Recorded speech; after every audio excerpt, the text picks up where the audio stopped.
Disability Digest webinar.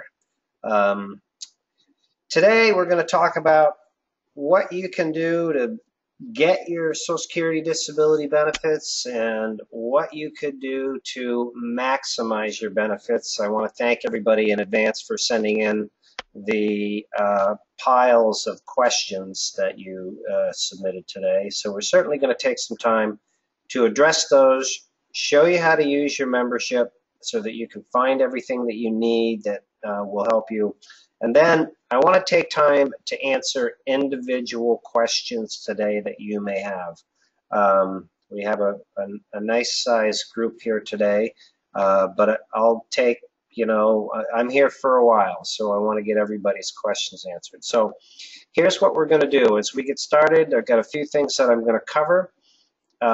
If you have individual questions, make note of them. If I don't address them, just type them in the question feature on the GoToMeeting software. And how you can find that, if you haven't already, is go to the piece of software that's sitting on your computer. On mine, hangs out over on the right-hand side. And then there's a question feature on there. And if you just click on that, it'll open it up and allow you to ask a question. You could also use the chat feature. But I would prefer, if you're okay with it, to use the question feature. So, all right. Okay, so here we go. First thing is, I want to thank everybody for taking time out of your day, putting some trust in us to come out here and participate in this webinar. It is you, our members, that make this whole thing work, and your membership is free. It's always been free. It will always continue to be free. And it's free because you participate, and we have sponsors, ads on our websites. We help people with Medicare and disability approval strategies, and we get sponsorship for all of those efforts and lectures and different authors that we have that come speak here. So point is, the more members we have, the more sponsors we have. The more sponsors we have, the more money we generate, and with that money we provide services like this, and we put people back to work. Most of this business is run by members like you. And I'm going to talk today about some of the openings that are available now. So, okay, so first of all, whether you're new, just getting started, or maybe you've been around here for a while, some of you I know that registered started with us back in 2006 and 2007, and maybe it's been a while since you've attended an event. I just want to show you how you can get the very most out of your membership. And one of the keys to maximizing your benefits is understanding how to use this membership. First of all, taking time to come into one of these events.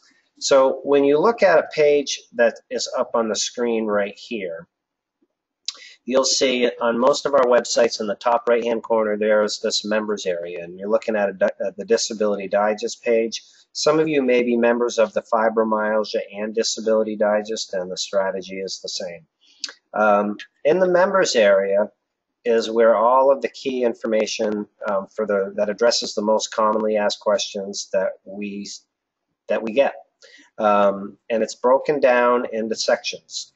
The first section here is getting approved for disability. So if one is looking to get approved for disability and you haven't checked out or used our Social Security Disability Mini Course and its strategy to get people approved, that's where you want to go. It's helped over 11,000 people get their benefits faster than anybody else. So check that out. About maximizing your benefits, we're going to talk more about that today based on the questions that were sent in. But if you want to know how much money you can make and keep your benefits, or if your check amount is correct, anything like that, come into section 2, start with the introduction, work your way down through the lessons. If you're working and earning money, then lessons 2, 3, and 4 are important to help you understand how much money you can make and keep your benefits. Job and income opportunities, we've got a pile of them in section 3. Housing information, how to find affordable housing in safe neighborhoods with terrible credit and less than $1 in your pocket, that type of stuff. It's a very tough, tall order, but it has been done. Follow the strategies in section 4.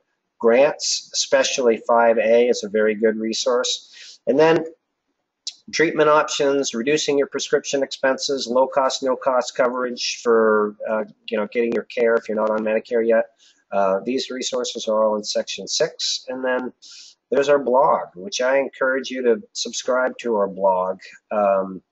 This is where we put all of the information. Some of it you may find of value, some of it you may not. We don't email everybody everything, but the blog is where it all is. Notifications for events like this, the replay for this event, which I reminded myself to start recording it, is going to be on the blog within the next 36 hours. Okay, so that's just to highlight some of the things that you'll find in the members area. If you can't find what you're looking for and you go to the members area, in the top right-hand corner, you'll see that there's the search bar there. I'll show you how that works. Let's put in, okay, I'm going to type in continuing disability review. And what that is, and it's right here, and it'll come up with a course. So I'll come back to what the continuing disability review is in a moment. But the Google sponsors this, so they have the first ad block at the top. But this second one right here, when you see the Disability Digest, is the course that we have for a continuing disability review. And if you want to know what that is, if you're on benefits, I encourage everybody, if you still have your award letter, to read it.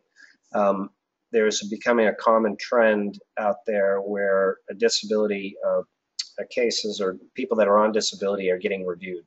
And so if you do happen to get a letter that says we want to review your disability, make sure that you're still eligible. These are the steps that you take for the continuing disability review.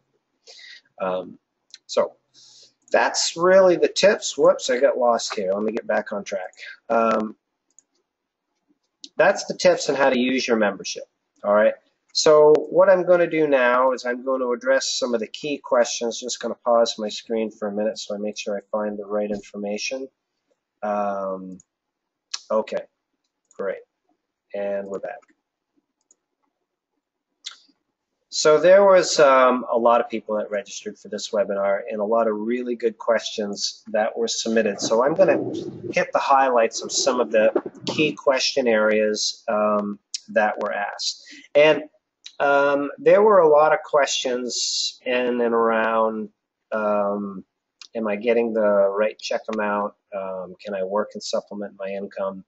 And we've seen a lot of these lately. It may be because, you know, perhaps it's a scare tactic that at the end of next year, the disability fund is not going to be replenished and there'll be a 20% reduction in checks. I don't know what it is, but at any rate, that's what a lot of the questions were today. So I'm just going to start in random order with this one. Commonly asked if I'm getting all of the disability benefits I can get. And this one is, similar to that question, a second marriage, and if I get married, will I receive less disability? So I want to explain that. There's two types of benefits that people receive. The most common one is Social Security disability, which is based on your work history. If you paid if you've worked and paid your FICA tax and you qualify for disability, you receive a Social Security disability check. And those checks are around $1,100. So as a general rule, if you've worked 50% or more the last 10 years, then you are eligible for a disability check. If you haven't worked 50% or more of the last 10 years, stay-at-home moms, common example, or people that stop working and think they're going to get better and never apply is another one, then you wouldn't apply, you wouldn't qualify for Social Security disability. You may qualify for what's called SSI, welfare, social insurance, there's different names for it. And that has the same disabling qualification that you need to prove that you cannot do any job. And as well as that, it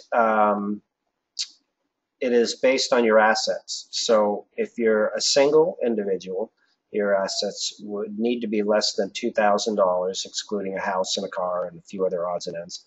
And if you're married, it's $3,000. So you really need to have low assets. And then you would get a disability check and you get Medicaid. So people often ask, and you may wonder if you're getting the right amount in your disability check? And here's my answer to that.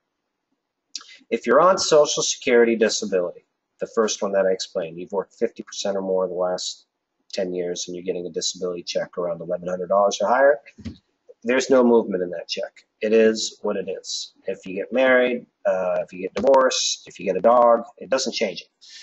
If you are an SSI recipient, welfare recipient, that is based on your resources, then that check can fluctuate. If you have resources that come into the house one month that change your financial situation, your check could be reduced. If you get married to a working spouse, then your check could be reduced or eliminated.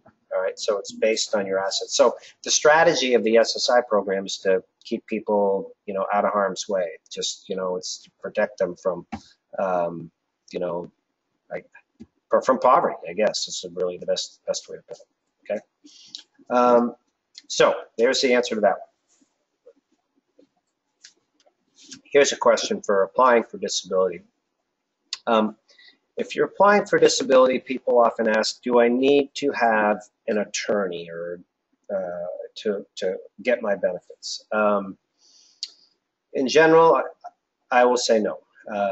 In our Social Security Disability mini course, it has 2 parts to it, and we have helped people get their disability benefits on their own for those that want to. And this Social Security Disability mini course has lessons in it that start from the very beginning, and they're audio and interview lessons, so that you can go through and understand how to get through the system, apply or advance your case on your own. Some people don't want to do that. They want to hire people to do it, and they just rather concentrate on their health. So I'm just showing you the mini course.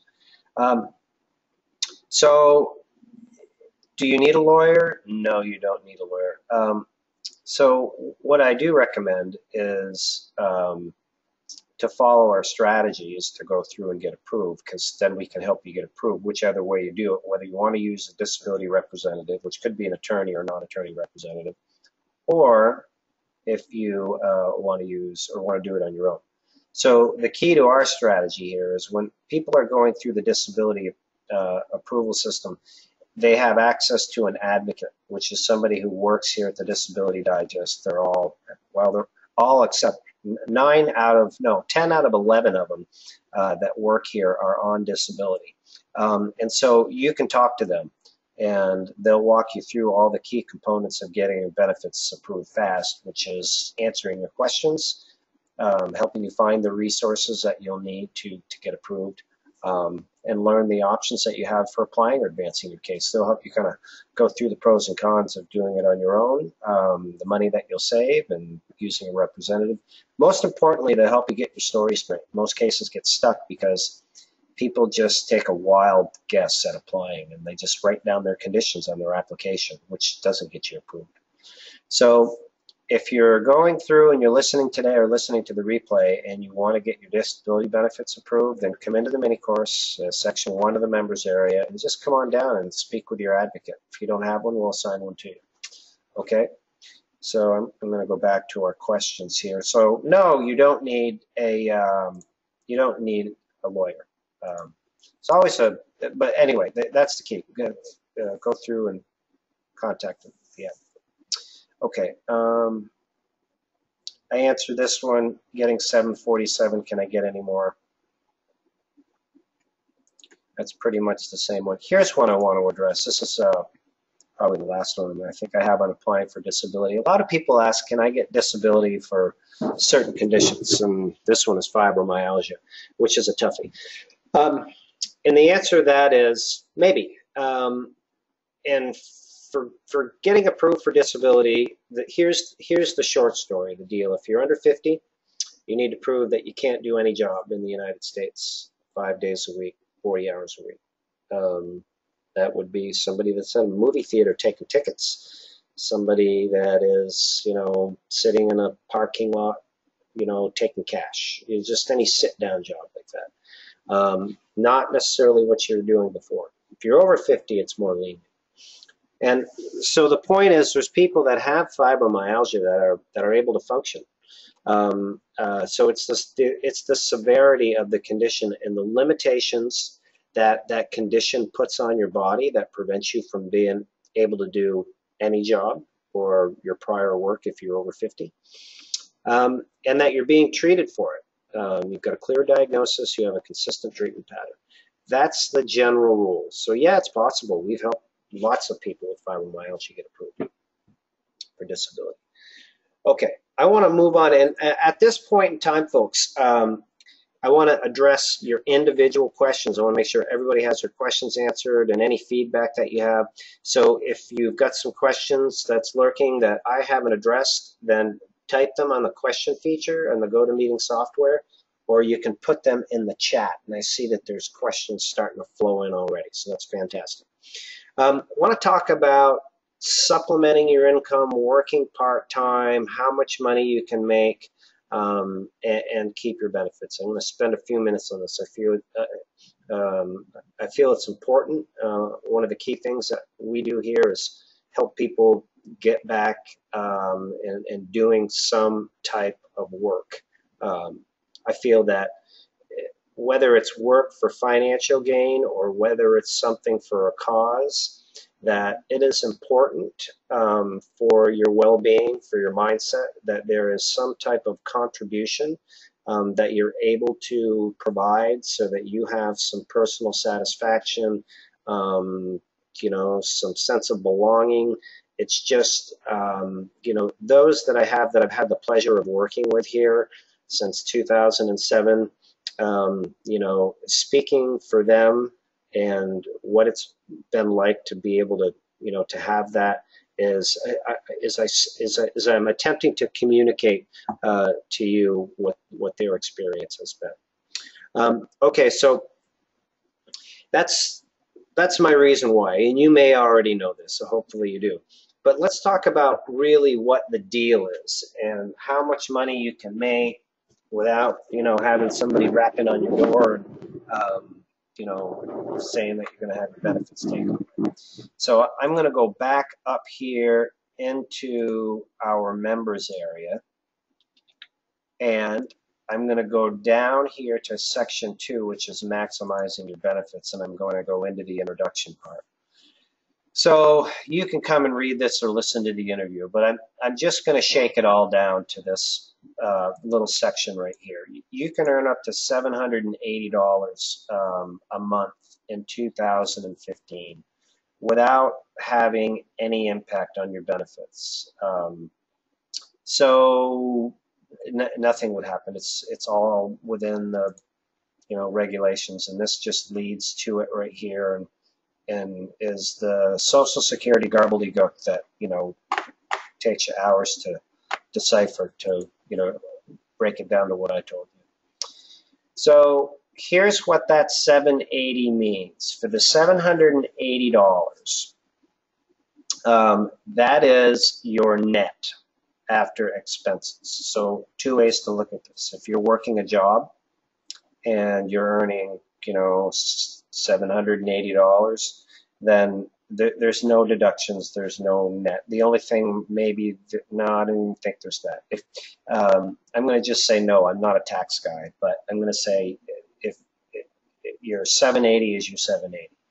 If you are working as a independent contractor, running a home business, doing anything like that, where you're self-employed, which is the most sought-after way for individuals, then that 780 is after your expenses. It's after your cell phone, it's after your internet access, it's after even workplace impairment expenses if you need things that are necessary to make you comfortable so that you can work. I even know people that have personal assistants that are paid for so that they are able to do their work. So there's a lot of flexibility here and how much money that you can make, considering that, and that's $780 a month. There's another way to look at this. In the regulations, it says a $780 a month is an average over the year. So if you've got 1 month at 500 and another month that's, you know, at 1,000, and you're taking a look at the average, if they're going to look at your taxes at the end of the year, and it's what the net is going to be. So keep that in mind. If you are have ambitions to work and earn more than that, then there is additional well, what do I want to say? Programs within Social Security, and this lesson 4 talks about your trial work periods. So with trial work periods, there are months that you can take out as much, you can earn as much money as you want. And you have trial work periods that you can use over the course of being disabled. I believe it's 9 trial work months in 5 years is what I believe it is. Yeah, something like that. So there's a lot of flexibility there, is what I'm pointing out. So that's how much money you can make and keep your benefits. For more details, you can come on in and read the lessons that we have. As far as working and finding things to do, here's my general message to people: is the very simplistic statement is to find something that works for you, that's conducive to your disability and that you're passionate about. Where I see a lot of people that have attempted to work and not be successful is, for example, we have positions here that are called advocate positions, which are the people that speak to those that are going through the disability approval process, come to work as advocates, and they, they have chronic discomfort. They've got, their disability is, for example, a bad back. They're not able to sit or stand, and their office space, they've got a corded phone, or if they're going to be talking to people, they're going to be trying to hold the phone with their neck and typing, and it's just a recipe for disaster. So you need to just make sure that giving yourself a fair chance at this, and finding something that you can do, that you like, that really entertains you, and then making sure that you're in the right workplace. I think a really must listen to story is this 3E right here. This is Michelle Toole. She was totally disabled. I mean, like bedridden disabled, and she had 3 hours a week, of a window that started to open up, and she leveraged that. She's now off of disability. She's not fully recovered, but it's just really, it is the story to listen to understand realistic expectations for finding something to do. Okay. All right. So let's see here if there's anything else in these part-time employment. Okay.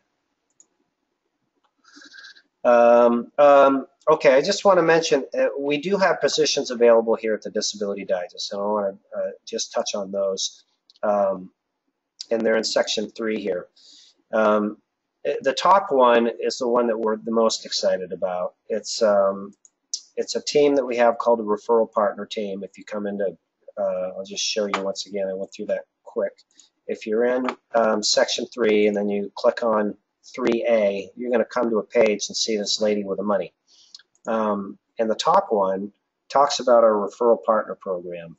And as a referral partner, you get paid for referring members to the Disability Digest. And we provide you the marketing tools that we have used to attract, the 149,000 members that we have.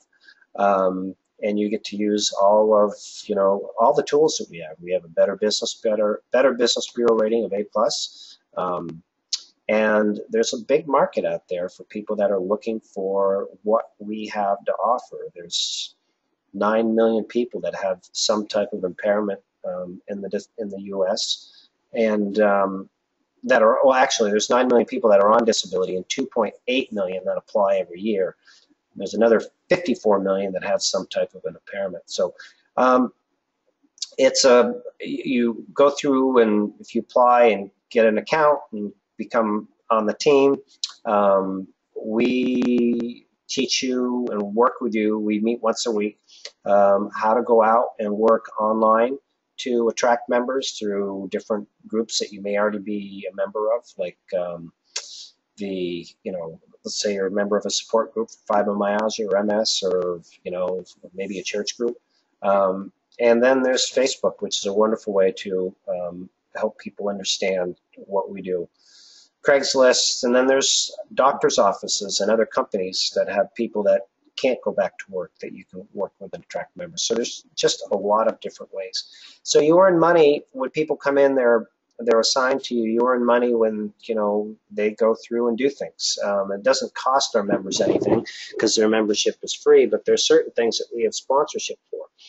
Like the disability approval process. When somebody completes our disability approval strategy, referral partners get paid for that. And when somebody goes through and selects a Medicare program from one of our Medicare providers, it doesn't cost them any more. It's a great value-add service, but we get paid by the Medicare provider. So those we share in the money. There's books and tapes and other things that go on that are out there. We make money. There's also an opportunity for you to work with us to help us bring on a different representatives and professionals to help our members. For example, if you brought on or introduced us to a Social Security disability representative, we would pay you a percentage or an override on their advertising revenue, up to $15,000 and possibly more, and that's usually paid out within 2 years. So it's a great opportunity for the right people. It's totally flexible. You do it on your own time. We have a group meeting on Monday, exchange ideas, laughs, jokes, and all that stuff. So if this is something of interest to you, then come on in, read this page, check it all over, see the required skills, and then, you know, submit an application. So that's in section 3 of the members area. We also have an advocate position. All of those are full at this time. But if that's something, if this doesn't intrigue you, then you can certainly take a look at the advocate position, and that's the one that's right below it. You know, you can get your name on the list and, you know, be considered in the future. So those are 2 ways that that you could supplement your income by working here. And I see that there's, you know, 80 people in the room, and we certainly have room for 80 referral partners. So if everybody found out that this worked for them, that'd be perfect. Great. Okay, so I'm going to go back to the questions that we have. And that's right down here. So just a reminder, in a few minutes, we're going to start taking individual questions. I think that may be it.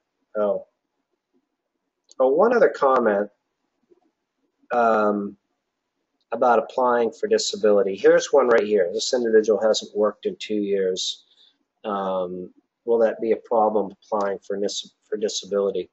No, it won't. Just one moment here. Have a drink.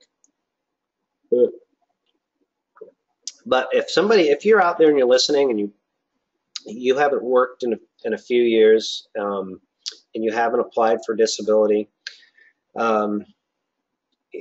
my suggestion is, if you feel like you meet the criteria, and you can certainly speak with one of our advocates, then I would encourage you to do it. And here's why. Let's say that you are, let's say you're 50 years old, can't work. And your retirement, the first time you can take retirement is when you're 62.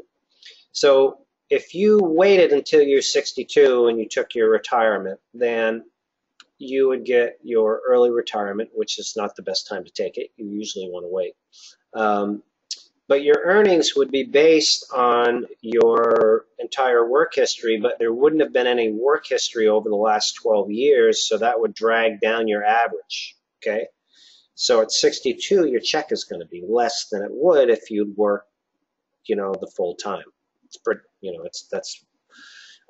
that's not my point. My point is, if you apply for disability at age 50, in my example, you put a freeze on your earnings.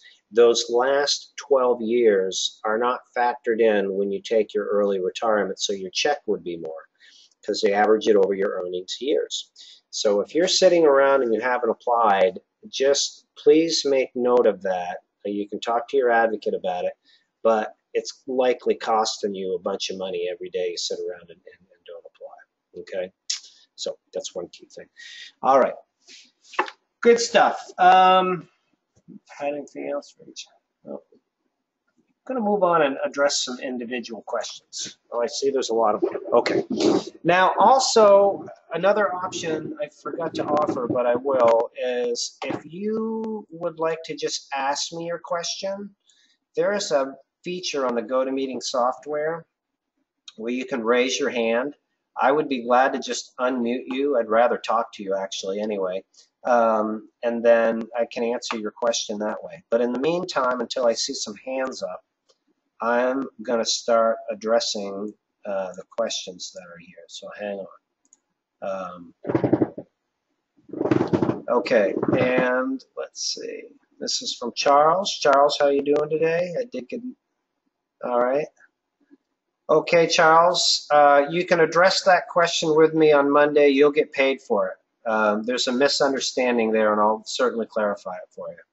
Charles is one of our newfound referral partners that I just spoke to you about. And so he has a question about a member that he referred that there was some commission discrepancy on. Okay, here's a question from Edward. If a person was on state disability for 12 months, should he file for unemployment after this? There is no income if he does not. If he doesn't, risk his claim. Well, I'm not an unemployment expert, really a disability expert, but I can speak to it from this. Oftentimes we're asked if you can collect unemployment and apply for disability. And you can do that. It's a long story short. So I would say if this individual doesn't have any income and unemployment is an option, take advantage of it. Okay, here's one from Mark. What can I do to prepare for my hearing? I just received my second denial letter. Sorry to hear that. In the mini course, Social Security mini course, there is a section in there for your hearing. I don't know if you're going it on your own or if you're using representation, but either or, maybe you can tell me. If you scroll down here, section 9 is a hearing help. How to prepare for a hearing, learn what happens at a hearing, and 7 things you must know about a hearing.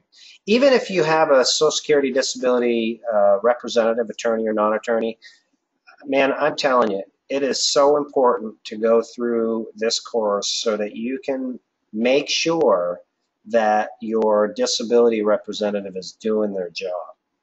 Yeah, and checks and balances. They're going to think, you know, you're really going to keep them on their toes if you follow this, ask the right questions. Okay. All right, Mark, good question. I do have a doctor's approval for disability. Okay, that's good. That's helpful. It doesn't seal the deal, though. Social Security certainly welcomes, especially if it's somebody with an MD after their name. But really what it comes down to is, does your condition meet the regulations that I outlined earlier in the call? Many doctors are they don't understand the Social Security disability law. And it's not their fault, it's not their job. But if they may have a compassionate spot for some people, and they may, say, yeah, I'll support you. And on the other side, there are people that are legitimately disabled, where doctors have a political platform or whatever it is that they don't want to support people. So it's great that you do. Take advantage of it. If you're working on your application, there is this report called an RFC, Residual Functional Capacity, that if you can get the doctor to fill that out, which will address your limitations or document your limitations, that's going to be a huge factor in your case, okay? So if that sparks some questions, you do what I showed everybody else before, is just contact your advocate and to help you with that. Okay. Karen's question, I have Parkinson's. Will I get DBS? I think DBS is just, I'm going with disability. I'm not sure what DBS is. So I spoke to this a little bit earlier, Karen, about conditions and qualifying. It depends on the severity of Parkinson's, and if it limits you so that you're under 50, that you're not able to do any job 5 days a week, 40 hours a week. If you're over 50, a little more lenient. So it really depends on the severity of it, and of course that you're being treated for it, and that condition is not getting any better. How can I work? Oh, this is a great question from Jane. Jane asks, how can I work when I'm trying to prove that I can't work any job? Great question. As a matter of fact,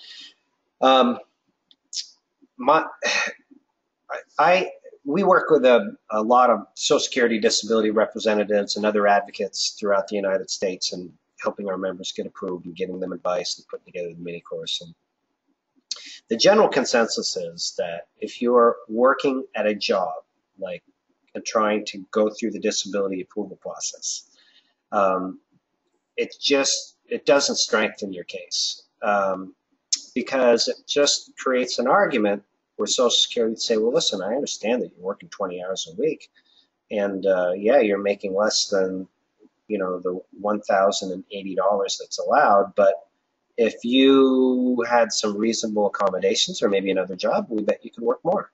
Denied. So just be careful about that. It's a different deal if you're slightly different, if you're, doing stuff from your home on a computer, like the Referral Partner Program. It takes you a few months to start get some money going of any significance, and you can always dial that back. So I guess my point is, it's a job. Just be careful about a job where you've got going somewhere and you're doing traditional work. Now, the flip side of that is, if you feel that you can work and you want to go back and give it a shot, and you actually try it and it doesn't succeed, now that can actually help your case, believe it or not. It's called a failed work attempt. Okay. Okay. Great questions today.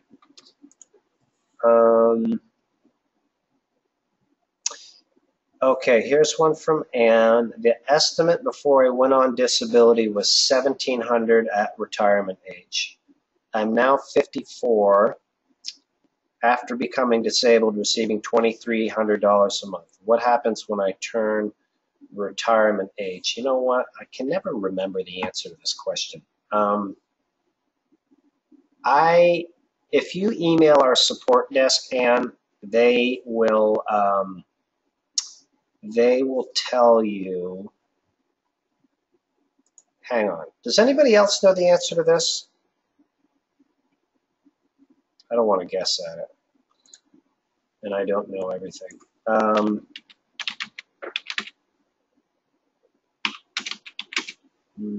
Let's see if I can find it.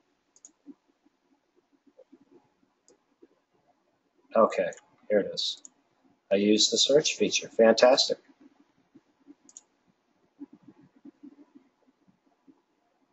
That'll come up in a minute. It's just taking a little time because we've got a lot going on. Okay, let's see. Somebody had asked me this before. I think this was written by Charles. He just asked a question. So 65 January. There will be no change in the dollar sum that I was previously receiving. So I'll put this blog post in the chat right there.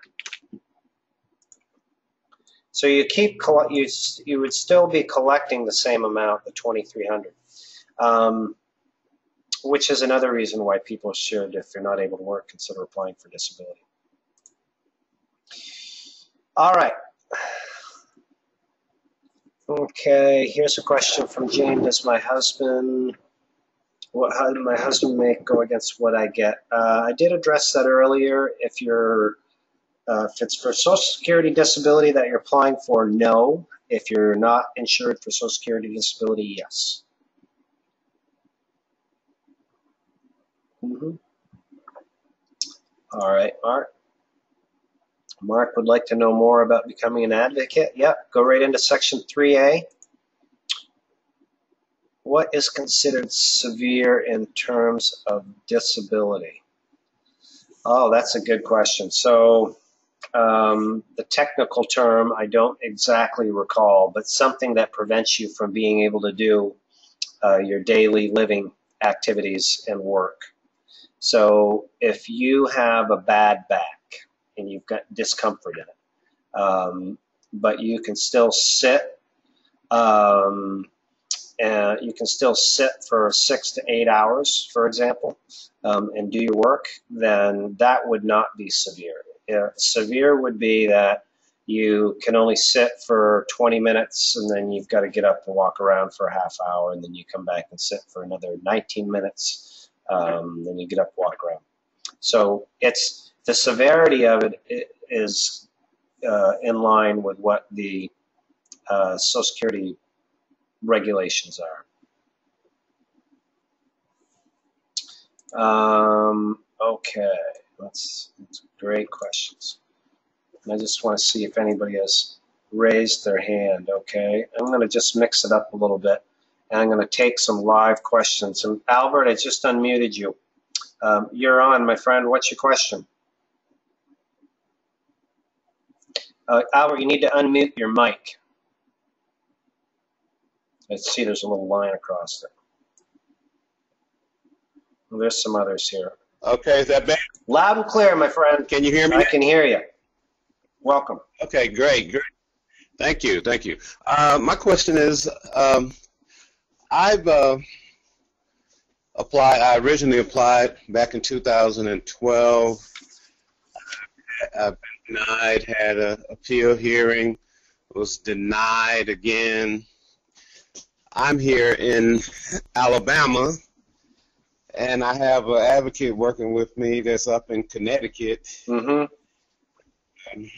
Some of the things you said really hit home with me. They found a local attorney here in Birmingham, and I met her for the first time that morning at the hearing. She didn't have a clue. She tried to scramble through my medical records just before we went into the hearing, and then I was denied after the hearing. Now this advocate says that they're gonna appeal again, and this hearing was back in October of last year, and I never hear from them or anything, and so I gave them a call here a few weeks ago and to get an update on what's going on, and they said, well, it could take up to 18 months from the date of the appeal hearing. I'm like, huh? I applied for this way back in 2012. Yeah. So let me see if I get it. And are you asking me what, is there anything that you can do to speed it up?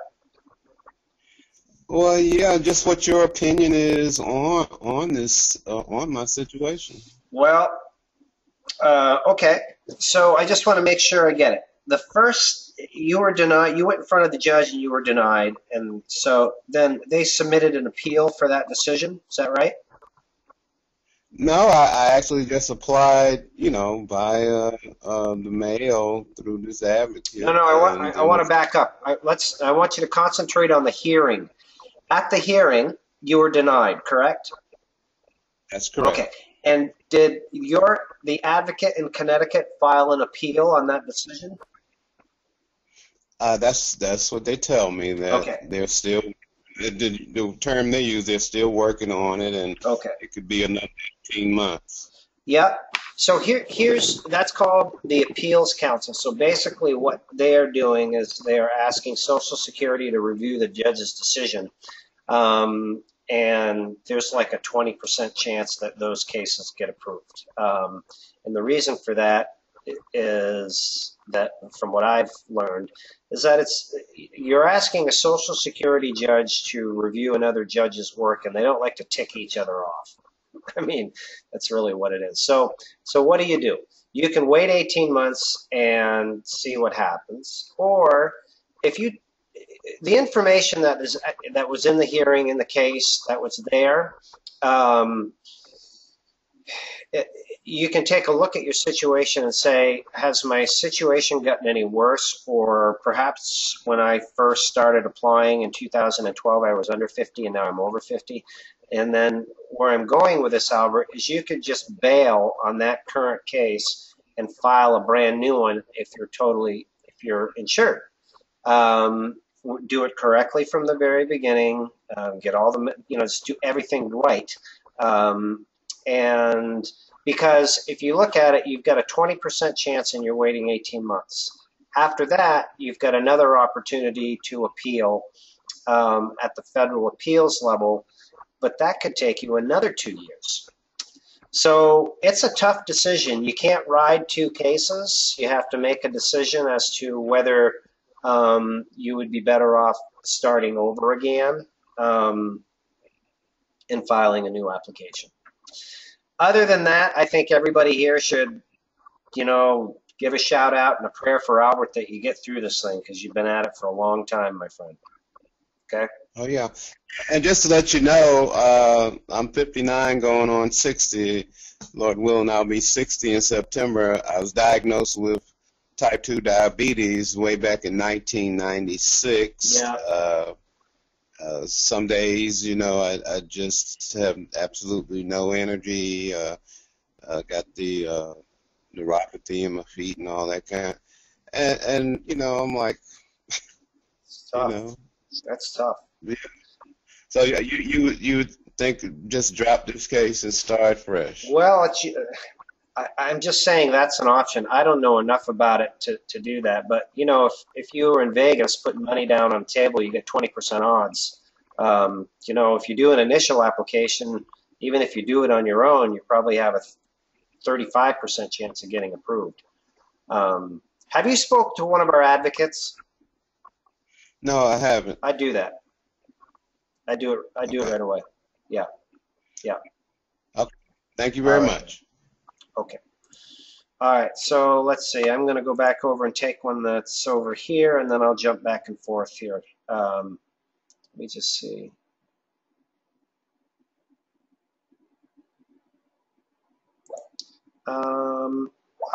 This is from Sandra. I've had some listed impairments. What makes them severe enough? Okay.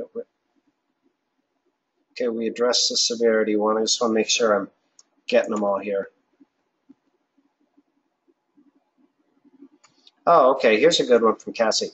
When I'm on disability, what if I have a surgery and get better or worse? Will my okay.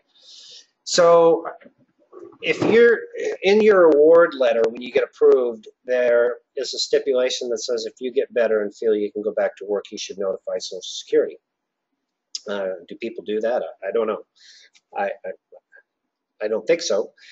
But I mean, if you feel you can go back to work and you want to, then certainly you can. Are they going to review you after you have a surgery? I mean, the statistics are, really low. So I don't. If I, like I said to Albert, if I was to bet that you were going to get reviewed, I would say no. So I guess it's really the honor system that you need to adhere to, and your check amount wouldn't change if you're on SSDI. I mean, as we discussed earlier. All right, let's see here. Got another question from Terry. Oh, this is an interesting one. My automobile disability insurance was canceled when I called about being disabled. They said I didn't answer the questions initially, making the disability portion of the policy. I'm going to refund. I don't know. I've never heard of this, Terry. I do have a suggestion for you to get help on it, though. In our members area, let's go back here.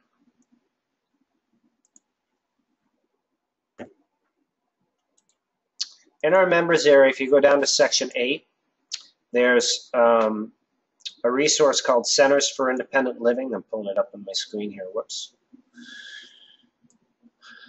Too many windows open. Section 8 is Centers for Independent Living. And these are organizations that are run by disabled for disabled, and they provide support services. And one of the ones that is commonly provided is like free legal aid. And I would go in, I would just ask them first of all, say, listen, this is what happened to me, and what do I do about it? And these organizations are everywhere. You see, this directions will bring in a map. Like I'm in Vermont, and you can just pull this up, and it'll show you. You go to the closest one. So I would do that. I've never been asked. I don't know what the answer is. Sounds like a legal situation. So yeah. All right. Okay. All right, I'm going to take another one with somebody with their hand up here. Deborah, last name starts with a D. And it's viral, and I don't have the money to pay, so I do that. Also, it sounds like we have some background noise. I'll come back to you. Deborah Long, how are you today? Can you hear me?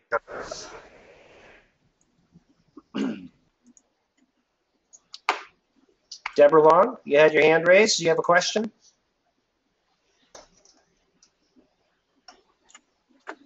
All right. If you raised your hands, folks, just kind of a heads up. I'm going to come cruising through, and I'll be glad to address your question, but I need to be able to speak with you. Erica, you're next. Erica, can you hear me?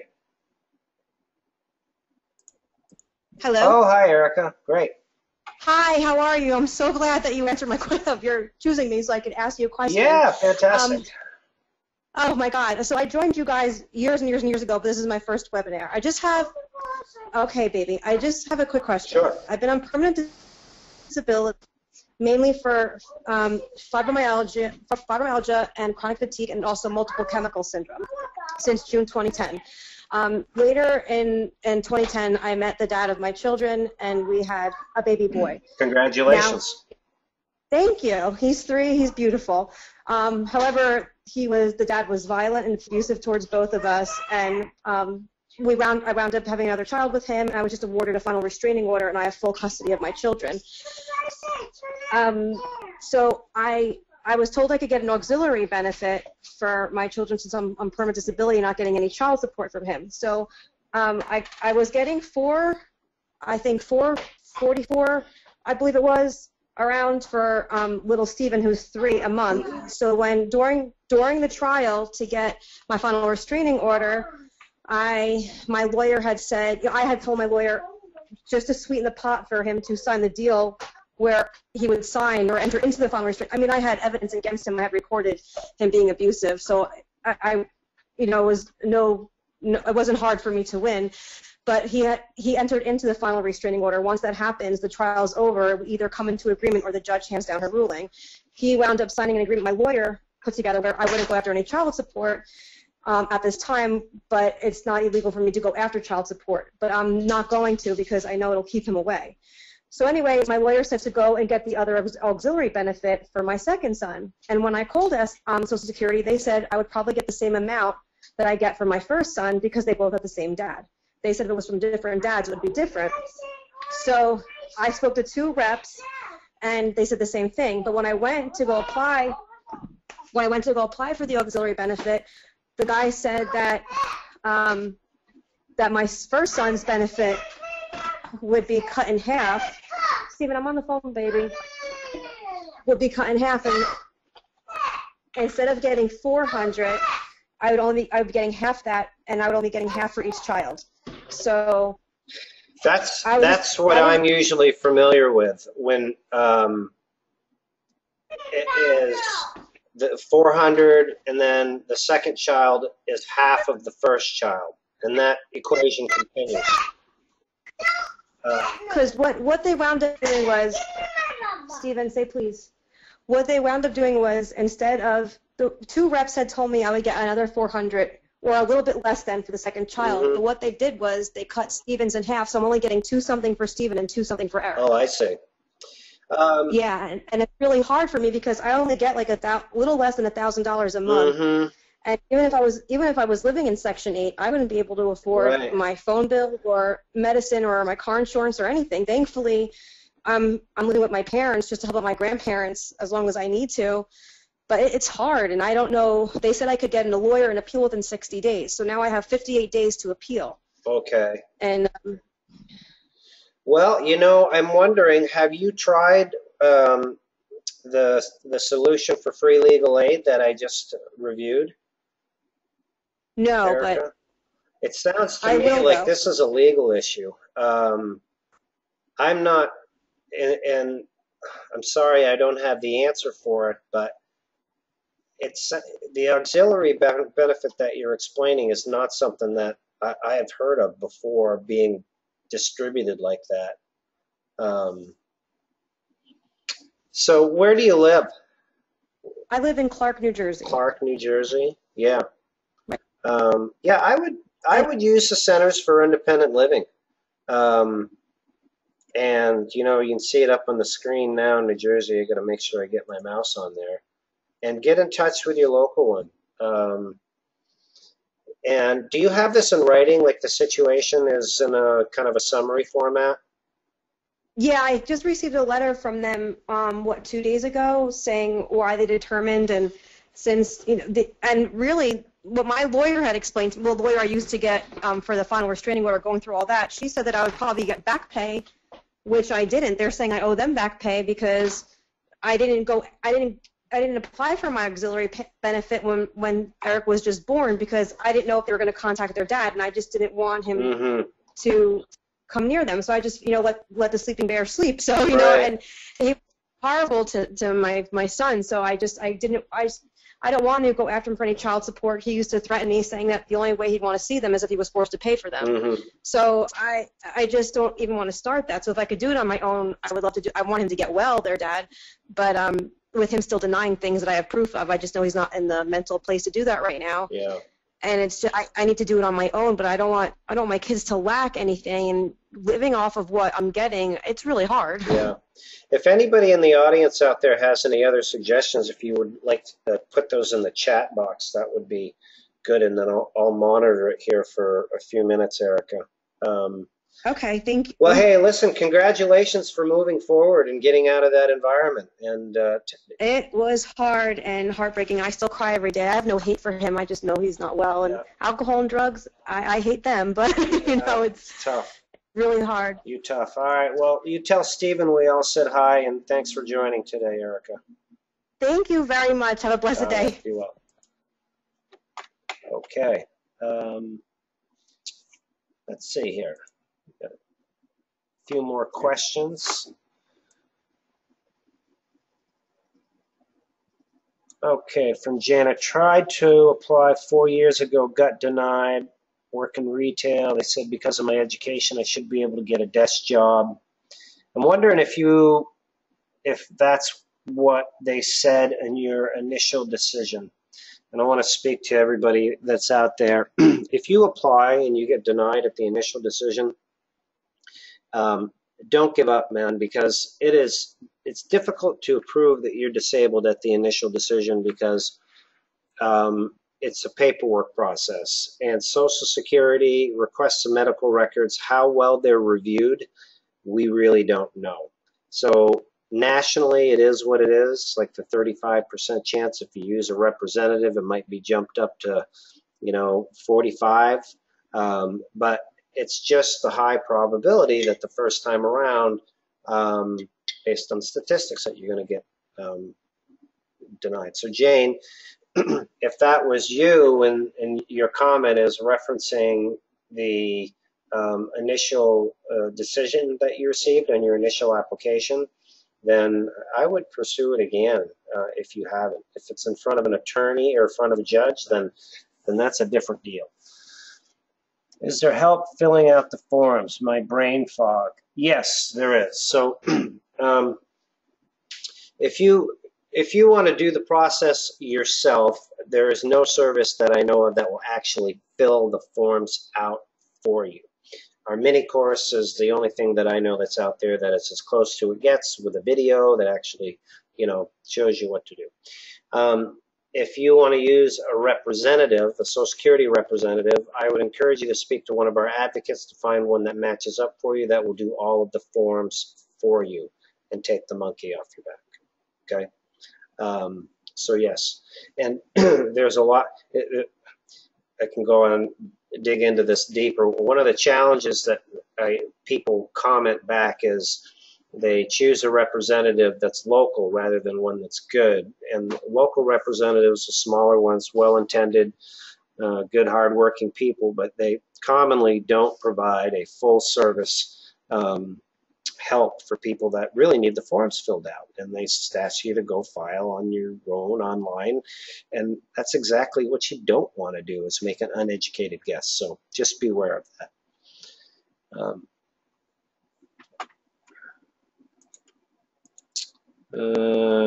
Karen, you typed in a comment that says deep brain stimulator. I don't know what that means, but it sounds awful good. I think I could use one some days. Okay, here's one from Kenta. Why do you have to wait 5 months before getting your benefits, getting started? You don't. You can apply as soon as you're out of work. The 5 months, some kind of a confusion in the marketplace. There is a 5-month waiting period for Social Security before your back benefits start building up. So I'll use an example for you. Let's say that you have been out of work for 5 months today. Okay, 5 months ago, whatever month that was, you're out of work.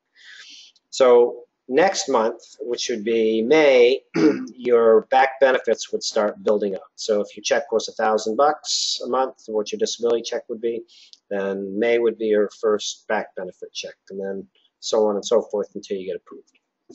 So no, you don't have to wait. All right, let's see who else has their hand up here. Okay, John Britton, you're on. Welcome. Can you hear me? Are you out there? Going once. Going twice. Gone. Okay, let me see. Once again, folks, thanks for raising your hand, but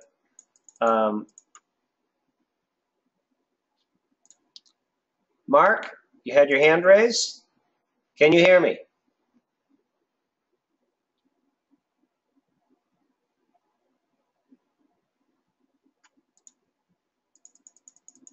Jeez, I'm beginning to think my microphone's not on.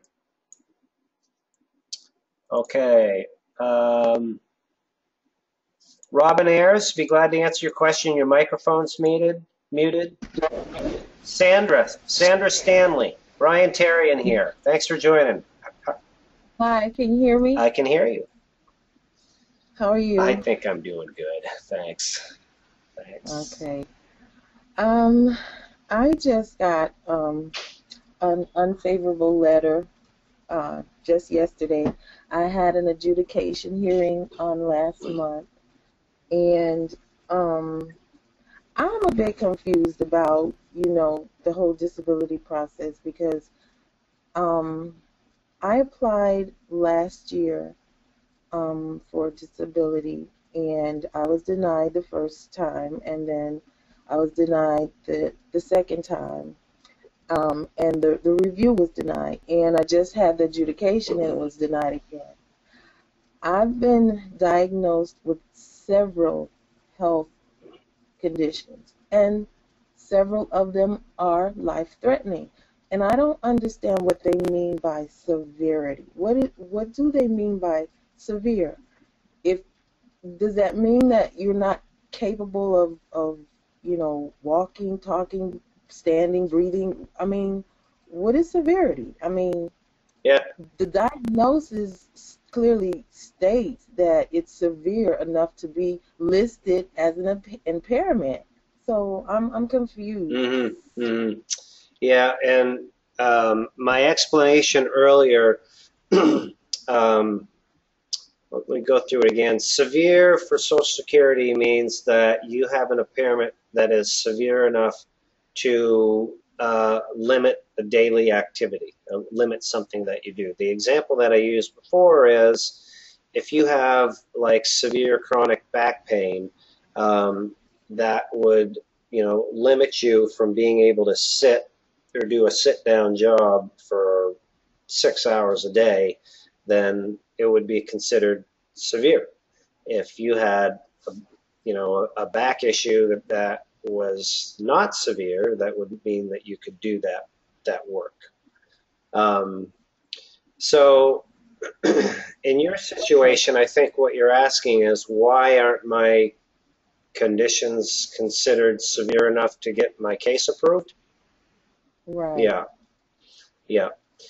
Well, of course, without knowing everything, it's very difficult not possible for me to Okay. to I have hypertension. I have an enlarged heart. I have anemia, and I have liver dysfunctioning, and these are progressive illnesses, and if they go on untreated, and the reason they're not being treated anymore is because I lost my job mm-hmm. and my health insurance. So, and I can't qualify for any, state, because I've tried, to qualify for state insurance, because the state that I live in does not extend the Medicaid. I can't even get Medicaid. So what am I supposed to do? Just go somewhere, kill over? Well, is that what? See, I don't. The system is tough, and from what you've told me, this could be the challenge: is that your conditions aren't being treated. So with Social Security, to get your case approved, you can have limitations, but if they're limitations or disabling conditions, but if their argument is or was that they could be better, or possibly could be better, if you were under treatment, that could very well be why your case hasn't gotten approved. So then what do you do? Because of your situation, it's the finances, right? I mean, it's a different situation. There's some conditions that you can't do anything for. Like there's some people that have, physical disabilities like a bad back, or, a double amputee, or something like that. You just can't, they're inoperable. You can't treat them. But so with others, that's the argument that they build. Is there, I mean, is there any, have you explored low cost, no cost clinics in your area? Sounds like you have.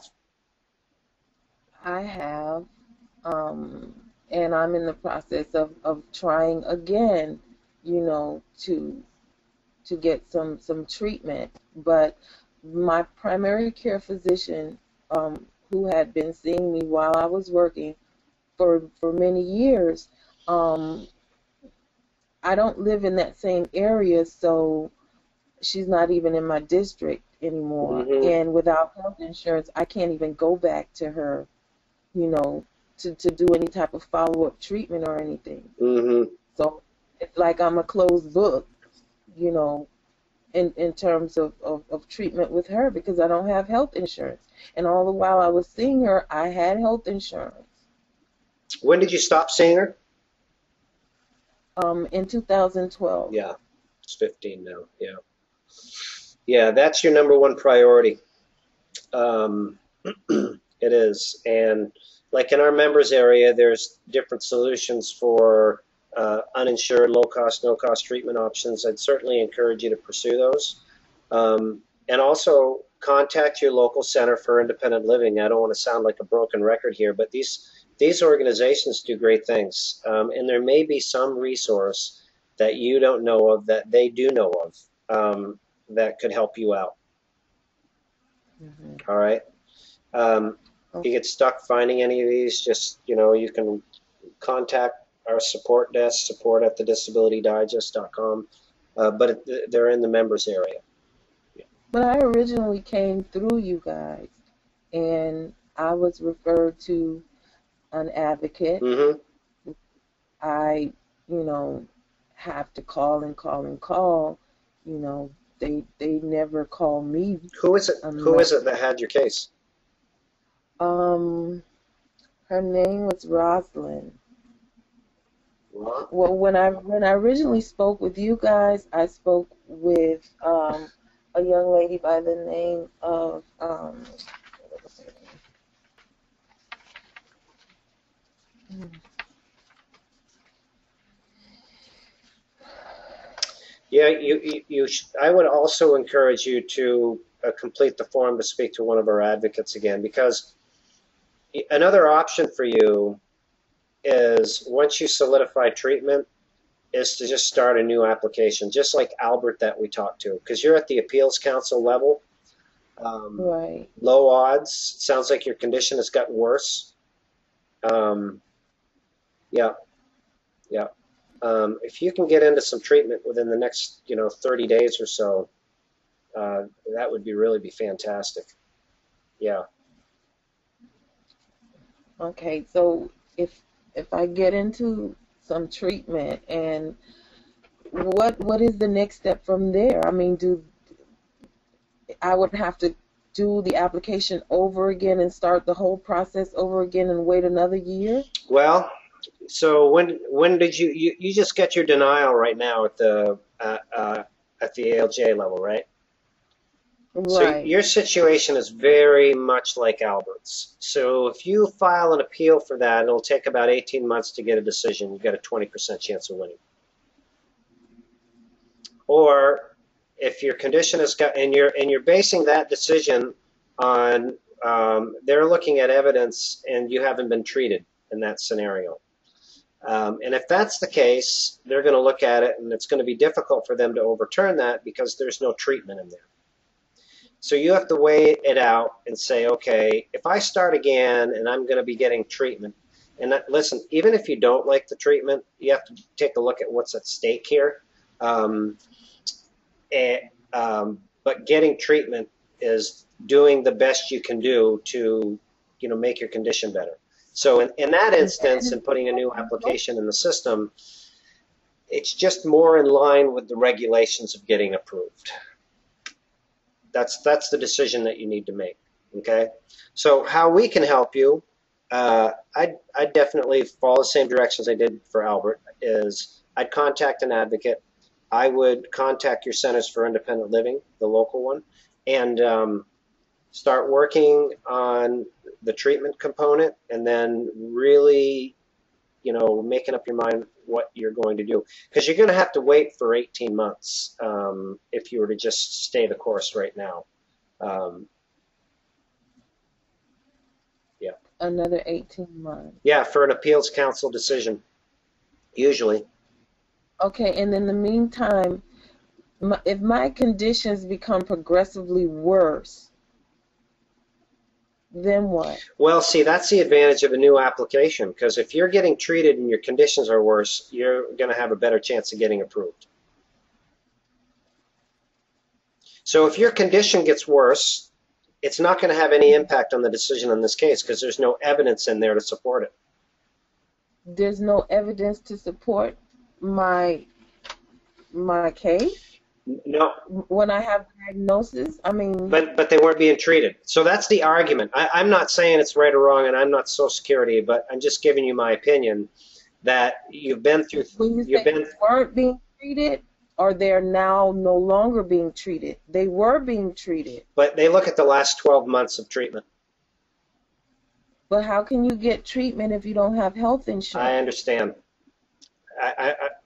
I don't make the rules. I'm just, I'm the messenger. Okay. All righty. Okay? All right. Keep the faith, man. You can do this. Thank you. All right?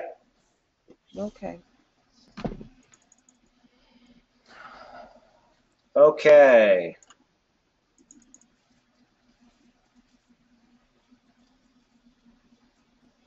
Lost my spot here. Hang on, folks. Getting my act together.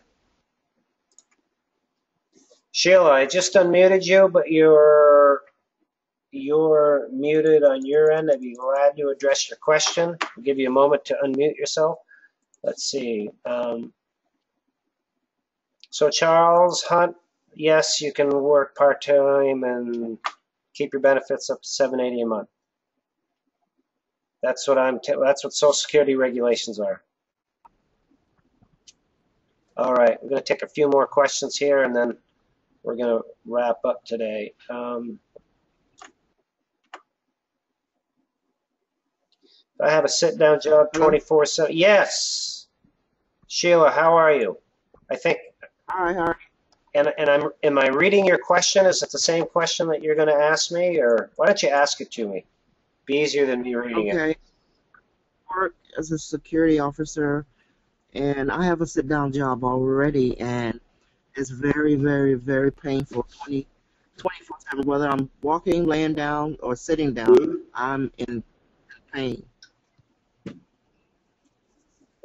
So my doctor asked me, why are you working? I mean, I have bills to pay, and if I quit work right now, I'm losing about $2,000, and I want to know, I get $844 in pension. Am I going to lose that too if I decide to go and apply for benefits? Okay, I want to make sure I get it. So you get $844 in a pension, and then $2,000 is your income. Yes. So you're at $2844. And do you know what your disability check would be? Probably about $950. Okay.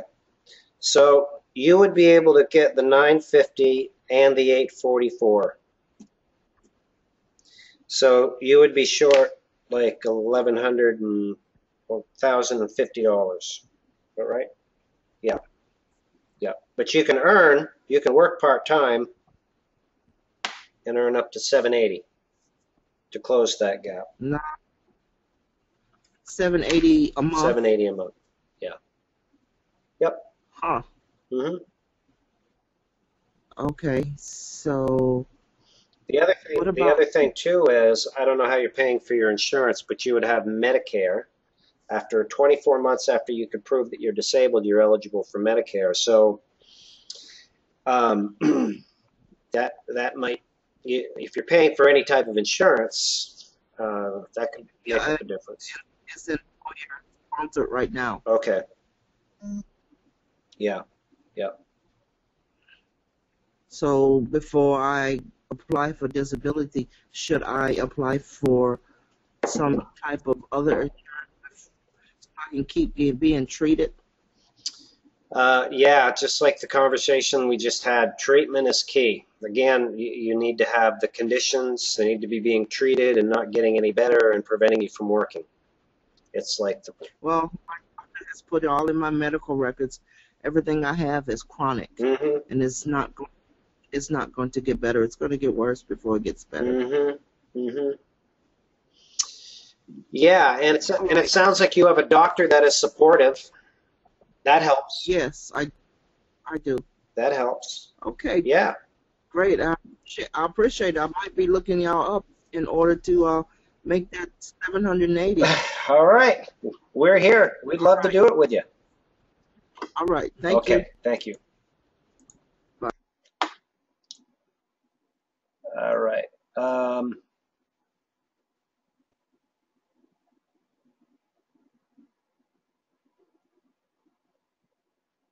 Hang on, folks. I'm just perusing the questions. I want to see if there's anybody else in here live. I'm going to take... folks, if I've already called on you and answered your question and you had your hand up, if you'd kindly take it down, that would be great because... all right. Mark, I just unmuted you. Can you hear me? Yes, can you hear me? I can hear you fine. Thanks for joining. Okay. Thanks for joining. How can I help you? Thank you for having me. Yeah. Yes, I have gotten 2 denial letters also, and I'm at my hearing stage. I'm having my initial phone interview with Michael on Friday. I go to the doctor tomorrow. Up until now, one of my issues was the same 2 previous callers was treatment. I didn't have any insurance. Will that make a difference if I tell them at the hearing level, hey man, this past 2 years I haven't had any insurance, if I bring the written affidavits, I got friends that can attest to how I've been feeling and what I go through on a daily, weekly, or monthly basis. What should I do to prepare for the hearing? Yeah, are you using a disability representative when you go to? Yeah. Okay. I don't want to mess up your case, and I don't know exactly what they would like you to say. So, but being honest is really the key to your credibility, and that's what I feel coming through. So, yeah. All right, man. Yeah. So I'm just gonna, stick to what I've always said, and it's the truth. I mean, I don't lie about it. And I'll just allow this hearing interview to go on Friday, and we'll take it from there. All right. But I appreciate it. I wish you well. Thank you, man. Okay, you bet.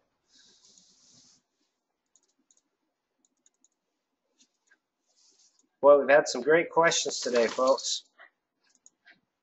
I'm just looking around here. Christy Paris, how are you today? Can you hear me? Yes, I can. Can you hear me? I can hear you. Thanks for joining. How can we help you? Thanks for taking my call. Yeah. Yes, sir. I went through the through y'all to get an attorney for my disability, and they gave me someone from Employees Advocate. Oh yeah, good group. Well, I've been trying to get in touch with the lady for over 3 weeks, and then finally I called the other number yesterday, and they told me that she was no longer there and that I would be having someone else, and I've left her calls and I still can't get a phone call. But my main concern is my health issues have changed a lot since then, and I've been diagnosed with stage 2 cirrhosis now, and I can't get my sponsorship because they're waiting on my disability, and I don't know where to go from here. When you say yours, well, let me just back up. If you have a challenge with the employee advocacy group, just contact our support desk if you continue to, and they'll help you. Like any business, they have had some turnover, but they have worked, right. I understand. They have worked with us since 2007, and Brian Epstein's done a great job. So you're in good hands. Right. So next point is, when you say sponsorship, Christy, what do you mean by sponsorship? Oh, okay. I have insurance, and I'm going, I go to a lot of the doctors. I go to liver specialists and all this, but my treatment's real expensive for my liver disease and all this, but they won't let me have my sponsorship to help pay my co-payments and all that until we hear something from disability, and that's what they're waiting on. So it's kind of like, I don't know what to do from here. Oh, okay. But I have a lot of things that I'm definitely even more so than when I applied 2 years ago. And I'm waiting on a hearing level now. Should I go to the Social Security Administration and submit the new evidence and stuff myself? No. I can't do that? Well, I wouldn't advise it. I think that with evidence, the key is, like, an employee advocacy group is going to look at that evidence, and they're going to extract the key, like, components of it that meet the disabling criteria. And if there's also an argument that there is no harm in submitting it to Social Security because they're going to get it sooner or later. But if it's submitted by the representative with that, I just think it would be it's the best way to go. That's what you have them for. Right. Exactly. When you say, but I don't know how to get anybody to talk to me. Okay. Yeah. So another thing you can do is just be polite and be persistent. And Brian Epstein is the one that runs that business, and perhaps you can get into his voicemail or contact him, and he's usually pretty good about that. Yeah. Interesting. Okay. So when is your hearing? I'm still waiting. I've been waiting, I guess, about 8 months or 9 months on a hearing. Okay. So I'm hoping that should be coming along pretty soon. Right. But like I said, I've got a lot more going on with me, and I'm a lot sicker than I was when I applied. Yeah. So. Yeah. Well, I do know that the employee advocacy group one of the reasons why we have worked with them is they will try to win your case before the hearing, and what they will do. Right. You're familiar with this? Yes, I'm familiar. I do a lot of research. Yeah, yeah. So, and for anybody listening out there, if you're waiting for a hearing and you have a date and you're using a representative, there is an opportunity to win before the hearing. It's called an on-the-record decision. And what your representative should do is write like a 4 or 5 page brief that summarizes your case, kind of your case theory and what they would present in front of the judge. And they submit it to the judge, and the judge often reads it, and oftentimes, not all the time, they'll say, well, I don't need to hear this case. It's approved. So just make sure that if you're at that stage, you've received a letter with a date and the judge that you have a representative, that they're doing that for you. Otherwise, there's no need in waiting around if you don't have to. Right. Did I address your questions, concerns, Christy? Yes, sir, you did. So I guess I just need to call them, the Brian Epstein, don't I? Yep. That would be my best bet. Right, right. Okay, well, thank you, and you have a blessed day, and Well. keep up the good work. Thank you very much. Thanks for joining, Christy. Mm-hmm. Yep. Thank you. Bye-bye. All right. Okay, time permits for one more question. Let's see. Neil Brown, can you hear me? Yes, I can. Fantastic. Welcome. How can we help you? Yes, I'm currently had disability for 2 years now, also, and I was thinking about doing an online biz. Oh, okay. Or something, and but I was on this site that I think you recommend called disabilitybiz.org, and I was on there and I was trying to call to get in contact with somebody, but it seemed like I could never get in contact with anybody to. Is that Andy Leaf's business? Does that sound familiar? Yes. And you didn't so were you able to leave a message and you couldn't get back in touch with them? Well, they have a phone number up there. Now I was calling that. I haven't called it today, but I was thinking about calling it back and get in contact with them. But if any resource that information that you could refer me to, I would appreciate it. Yeah, you know what? Yeah. You know what I would do when you call Disability Biz. You're welcome to name drop. If they don't call back, don't blame it on me, please. But here's what I would say: say, I'm calling from the Disability Digest. You can jot this down if you like. For Andy Leaf. Okay. L-E-A-F, and Brian Terrian told me to call you. Have somebody call me back. Okay, I will. Okay. See if that works. You know, if you're looking to do something online, have you checked out this item 3E, Michelle Toole, how to build an online business? I think I did a while back, but I can't remember exactly what I looked at on there, but I will look at it again. Yeah, even if you're not interested in building a website or an online business, there's a lot of value in our message in there about finding the right thing and researching the market, and then so I would encourage that. There's a lot of video and audio in there that's easy to listen to. Yeah. Okay. And I also want to make another comment, if I may, if time permit. When I was filing for my disability, I was working at the time, and then I got ill, and so I had to stop working. But when I had some work done at the hospital, and I was waiting, already applied for my disability. There's a lady there, and I had to go through some kind of resource to get some health issue done. But she said, have I filed for Medicaid, or Medicare rather, and I said, no, I have not. She said, well, go ahead on file. I said, but I don't have disability yet. She said, but go ahead on file, because if you get approved, they'll go ahead on admit you. You won't have to wait that 2 years. And I did not have to wait. And when I got my disability, because I had filed 2 years early for Medicare, when that disability came, I instantly got Medicare. I've never heard of this. What was your disabling condition, Neil? I had an immune deficiency. Interesting. That's a great tip. Yes, that was a great tip to me, because if I didn't have a file, and even my local office here in my city, they didn't tell me that. But it was not too far off city that I have the work done. And she told me that. She said, go ahead and file anyway, because from the time you file, that's the time they gonna count. They go count that time. And sure enough, when I got my disability, it wasn't about 2 years, and instantly I got it right away. Wow. I mean Medicare. So I just want to point that out. Wow. If anybody had that experience, need to know that. Okay. Okay.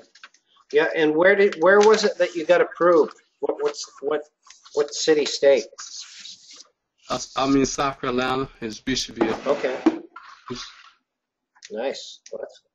And I was in Florence when I had my medical, when I was getting that issue checked out, and something pertaining, I need a stress test done. That's what I need. And she was telling me to go ahead on and file anyway, because they, when it come back, and that's what happened. When my disability came through, it took me 3 times, but when it came through, I had it. It was no problem. That's great. It was there. That's an awesome tip. Awesome tip. Excellent. Thanks for joining. Did I address your question? Yes, you did. Thank you. You talk to Andy. Say hi. Okay. Right, I will. Good. All right, everybody. I did my best to answer all of the key questions. If I didn't answer your specific question, then you can reply to the invite here or reply to any of the emails, and please ask it. We are at our time limit today. This has been recorded, so we're going to publish the replay of this. It'll be on our blog, so if you want to know how to find the blog, then you just go down to section 7A in the members area, and it'll be on the blog within 36 hours. Last is, I want to thank everybody. Great group, great questions. Appreciate your contribution, your energy, and thank you so much for being members here of the Disability and Fibromyalgia Digest. So again, it's you, the members, that make this entire project work. So we truly, truly, truly appreciate you. So wish everybody well. Make it a great day, and until the next time, excuse me. Thanks again. This has been Brian Terrian.